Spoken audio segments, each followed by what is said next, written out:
ಒಂದೇ ನೋಡಿ ಅಧ್ಯಕ್ಷರೇ, ನೋಡಿ ಈ ತರ ಸದನ ನಡೆಯಕ್ಕೆ ಬಿಡದೆ ಇವರು ಬಿರಿ ಇವ್ರದ್ದು ಅವನ್ನ ಉಳಿಸೋಕೋಸ್ಕರ 177 ಕೋಟಿನ ಹಂಚ್ಕೊಂಡ್ಬಿಟ್ಟಿದ್ದಾರೆ ಇವರೆಲ್ಲ ಕಾಂಗ್ರೆಸ್ ಅವರು. ಅದಕ್ಕೆ ಯಾರು ಬಿಡ್ತಾ ಇಲ್ಲ. ಹಂಚ್ಕೊಂಡಿಲ್ಲ ಅಂತ ಹೇಳಿದ್ರೆ ಯಾಕೆ ಮಾಡ್ತಾ ಇದ್ರು? ಹಂಚ್ಕೊಂಡ್ಬಿಟ್ಟಿದ್ದಾರೆ 177 ಕೋಟಿನ ಇವರು ಹಂಚ್ಕೊಂಡ್ಬಿಟ್ಟಿದ್ದಾರೆ ಅಲ್ಲ, ಹಂಚ್ಕೊಂಡು ಪೂರ್ತಿ ಭಾಗ ಮಾಡ್ಕೊಂಡ್ಬಿಟ್ಟಿದ್ದಾರೆ ಅಲ್ಲ. ಅದಕ್ಕೋಸ್ಕರ ಅಧ್ಯಕ್ಷರೇ ನಾನು ಇವತ್ತು ಅನೌನ್ಸ್ ಮಾಡ್ತಾ ಇದ್ದೀನಿ, ಈ ಬಂಡ ಸರ್ಕಾರ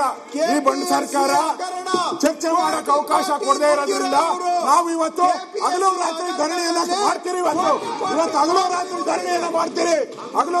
ಧರಣಿಯನ್ನ ಮಾಡ್ತೀರಿ. ನಾವು ಹಗಲು ರಾತ್ರಿ ಧರಣಿಯನ್ನ ಮಾಡಿ ಈ ಸರ್ಕಾರಕ್ಕೆ ಎಚ್ಚರಿಕೆಯನ್ನ ಕೊಡ್ತಾ ಇದ್ದೀನಿ.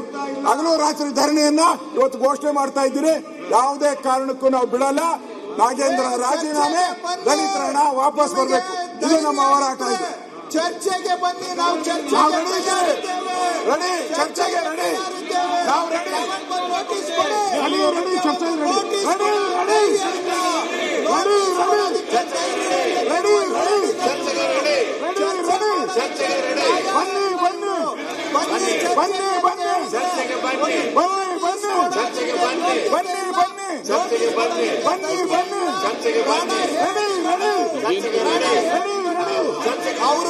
ಒಂದೇ ನೋಡಿ ಅಧ್ಯಕ್ಷರೇ, ನೋಡಿ ಈ ತರ ಸದನ ನಡೆಯಕ್ಕೆ ಬಿಡದೆ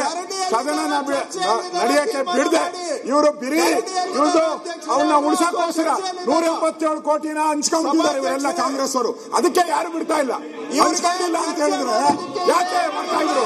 ಹಂಚ್ಕೊಂಡ್ಬಿಟ್ಟಿದ್ದಾರೆ 177 ಕೋಟಿನ ಇವರು ಹಂಚ್ಕೊಂಡ್ಬಿಟ್ಟಿದ್ದಾರೆ ಅಲ್ಲ, ಹಂಚ್ಕೊಂಡು ಪೂರ್ತಿ ಭಾಗ ಮಾಡ್ಕೊಂಡ್ಬಿಟ್ಟಿದ್ದಾರೆ ಅಲ್ಲ. ಅದಕ್ಕೋಸ್ಕರ ಅಧ್ಯಕ್ಷರೇ ನಾನು ಇವತ್ತು ಅನೌನ್ಸ್ ಮಾಡ್ತಾ ಇದ್ದೀನಿ, ಈ ಬಂಡ ಸರ್ಕಾರ ಚರ್ಚೆ ಮಾಡಕ್ಕೆ ಅವಕಾಶ ಕೊಡದೇ ಇರೋದ್ರಿಂದ ನಾವು ಇವತ್ತು ಹಗಲು ರಾತ್ರಿ ಧರಣಿಯನ್ನ ಮಾಡ್ತೀರಿ. ಇವತ್ತು ಹಗಲು ರಾತ್ರಿ ಧರಣಿಯನ್ನ ಮಾಡ್ತೀರಿ. ನಾವು ಹಗಲು ರಾತ್ರಿ ಧರಣಿಯನ್ನ ಮಾಡಿ ಈ ಸರ್ಕಾರಕ್ಕೆ ಎಚ್ಚರಿಕೆಯನ್ನ ಕೊಡ್ತಾ ಇದ್ದೀನಿ. ಹಗಲು ರಾತ್ರಿ ಧರಣಿಯನ್ನ ಇವತ್ತು ಘೋಷಣೆ ಮಾಡ್ತಾ ಇದ್ದೀನಿ. ಯಾವುದೇ ಕಾರಣಕ್ಕೂ ನಾವು ಬಿಡಲ್ಲ. ನಾಗೇಂದ್ರ ರಾಜೀನಾಮೆ, ದಲಿತರ ಹಣ ವಾಪಸ್ ಬರಬೇಕು. ಇದು ನಮ್ಮ ಹೋರಾಟ ಇದೆ. ಚರ್ಚೆಗೆ ಬನ್ನಿ, ನಾವು ರೆಡಿ. ನಾವು ರೆಡಿ.